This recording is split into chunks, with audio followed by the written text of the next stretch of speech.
morning, everyone, and good afternoon for those that are in the eastern states. Hi, everyone. I'm Dana. I am so glad to be jumping on here today with you to talk about something that I feel super passionate about. And I'm sorry if I go on a rant, but this is one thing that I'm so passionate about. While we've got people hopping on, I just want to make sure that everyone has the opportunity to hop on. I want to know, guys, are your kids back in school in person or are they still remote?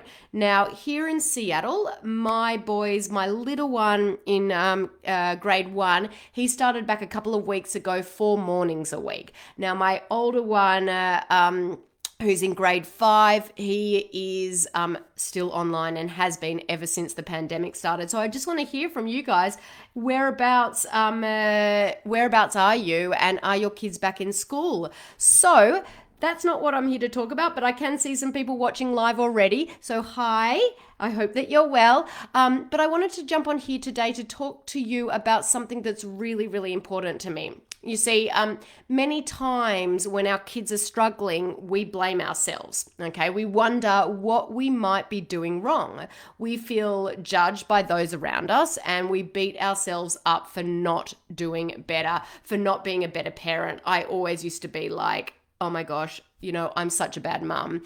But the message I wanted to share with each of you today is that you are not to blame for your child's behavior. It is not your fault that they struggle. It's not your fault that they are hyperactive or aggressive or disobedient or anxious or whatever it is your child struggles with.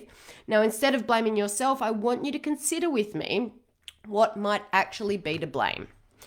Is it possible that the foods we eat are causing or at least contributing to some of the behavioral struggles we face with our kids? Is it possible toxic food is actually to blame? Now, a few years back, I read an interesting article that was published right after a terrible school shooting.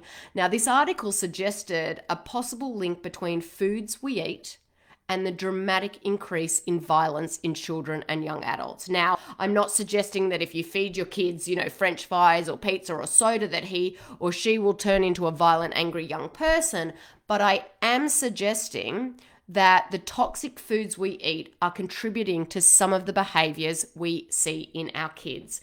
Now, did you know that there are chemicals allowed in American food and drink that other countries have banned? It's crazy, isn't it? Red number 40, brominated vegetable oil, genetically modified fruits and vegetables, BHA, BHT, potassium bromate, herbicides, insecticides, synthetic hormones, carrageenan. So there are so many ingredients that are banned in Europe, in Australia, in other countries, but are still allowed in. Hi, Heather. I can see lots of people here coming on. Hi, Katie. So there are a lot of things that are allowed in other countries that aren't allowed in other countries that are allowed here. Now, I just wanted to share one thing. McDonald's US fries. Okay.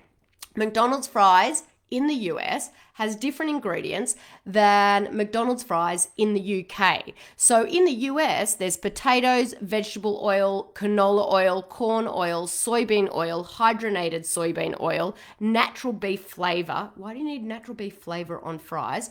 Dextrose, sodium acid 5-phosphate, I can't even pronounce it, salt, and fried in vegetable oil blend with citric acid and dimethylfolisiloxane. I can't even pronounce it properly. Now listen to the ones of fries from McDonald's in the UK. Potatoes, vegetable oil, dextrose, and fried in non-hydrogenated vegetable oil. Salt is added after cooking. Okay, compare the difference. I mean, just dramatic. Now, I want you guys to take a quick peek at the backs of many product packaged goods, and you'll likely find, artificial flavors, colors, preservatives, emulsifiers, high fructose corn syrup, hydrogenated vegetable oil, and glyphosate in many of them. And I'd like to do a little experiment here today. Can you guys pull 5 packaged goods off your shelf in your pantry and see if you find any of these ingredients listed. And I'm going to pop them in the comments below once I get off. But things like artificial flavors or artificial colors, it'll probably show something like red 40 or yellow number 6. Corn syrup or high fructose corn syrup, carrageenan, potassium bromate. So I'm going to pop a list of them once I get off in the comments, and I want you guys to go and have a look in your pantry if you can find any of these ingredients on your packaged goods. Now, these man-made ingredients that are unfortunately found in many popular kids' foods are causing so many issues in our bodies and our minds. Some of these chemicals are even linked to cancer. Think with me about food dyes, for example. These dyes have been studied extensively and are linked to ADHD, anxiety, allergies, asthma, and yet these foods are allowed by the FDA and sometimes even offered as a healthy option on lunch trays at schools across the country. Now, I wanted to hop on here today because I really believe change begins with us. It begins with consumer knowledge. It begins when we understand the problem and start demanding healthier, real food. If we stop buying the junk, eventually companies will listen. Another really sad thing is about our food supply is that while it is being processed, many of the vitamins and minerals are stripped away and then replaced with synthetic substitutes. The problem with this is that synthetic vitamins and minerals can never take the place of the real thing. We are poisoning ourselves and our children, and we don't even realize it. But we're not to blame, okay? We are not to blame. But when you know better, you do it. You do better. Healthy food, yeah, I get it, is more expensive, and our lives are so busy that it feels almost impossible to move away from boxed or frozen or canned foods. Who's got the time for that? I mean, I know I don't have the time for that.